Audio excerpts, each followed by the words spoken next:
Anti-Jewish hatred is based on the premise that Jews control the world. Despite the fact that we are a very small minority in the world, about 14 million Jews worldwide, people seem to see Jews everywhere and see that Jews are the ones behind the scenes controlling the levers of power. But take a look at the words of Melanie Phillips, who is a British journalist, about what she says about anti-Jewish hatred and sort of the fallacy that is contained within it. So let's watch this clip together and then we'll talk about it. Before we do, hit that subscribe button over there in the corner. We'd love to stay in touch. Check this out. Anti-Semitism going back centuries is based on that the Jews are, they control everything in the world. And because they're so small, they must have demonic power. It must be a kind of supernatural power they have because there are so few of them. At the same time, people believe there are millions and millions of them. I mean, you ask people, how many Jews do you think there are in Britain? Well, several million. Out of a population, whatever it is, 68 million or something like that, the number of identifying Jews is 280,000. It's like statistically insignificant. And yet, Jews have a lot of influence, it's true, in the culture, and that's, I think, to do with the way Jews have been, the sort of cultural training of the mind and personality makes Jews very much people who are out there doing stuff in society. So it propels them into public life. But to put that to one side, their numbers are extremely small.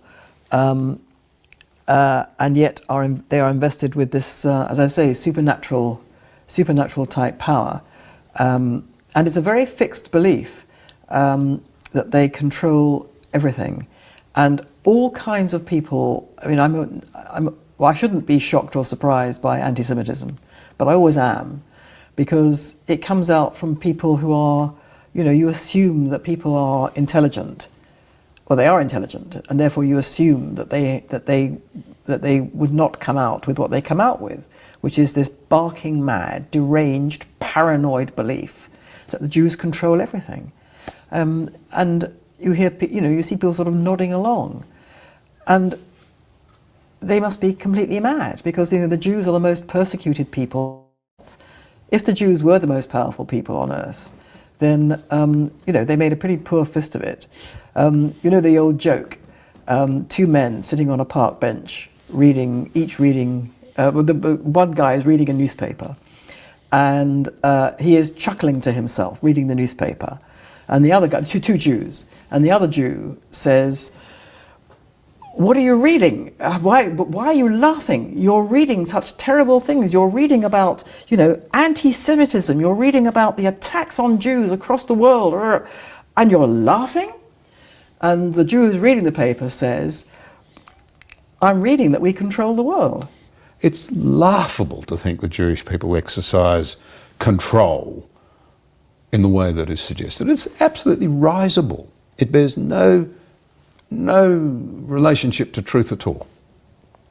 Well, anti-Semitism is a weird thing.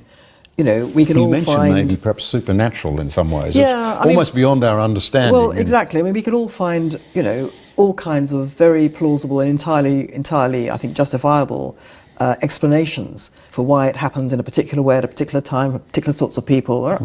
Those reasons are perfectly valid. Ultimately, it's a mystery. Ultimately, it's a mystery. It's the longest hatred. It has existed ever since the Jewish people began to be a Jewish people. And it continues without end. The most we can ever expect is that it's put back under its stone, so that it's kept to a minimum and restricted to what are considered to be unacceptable fringes of society. That's how it was when I was growing up in Britain. And now it's out from under its stone and roaring around, out of control, an absolute tsunami of it, rolling across the West, and having infected countless numbers of people who are totally mainstream. You know, they are upstanding citizens. They are professionals. They're intellectuals in universities, in politics, in the law, in medicine. A lot in medicine, for some reason, and the health systems, the official class. I mean, across great swathes of the culture, the artistic culture, and I'm afraid to say the Anglican Church. And so this is the terrible thing that's happened. I mean, I've said somewhere, I don't think it's in the book, but I've said, well, it is in the book, certainly written it, it's as if we're living through the posthumous victory of both Stalin and Hitler, in that the propaganda with which they wish to control the world and demonize people has worked. And it's jumped out of what was the Soviet Union and what was Nazi Germany, and it's now across vast swathes of the countries that fought Nazi Germany, that defeated Nazi Germany and fought the Soviet Union. This is what's so terrifying.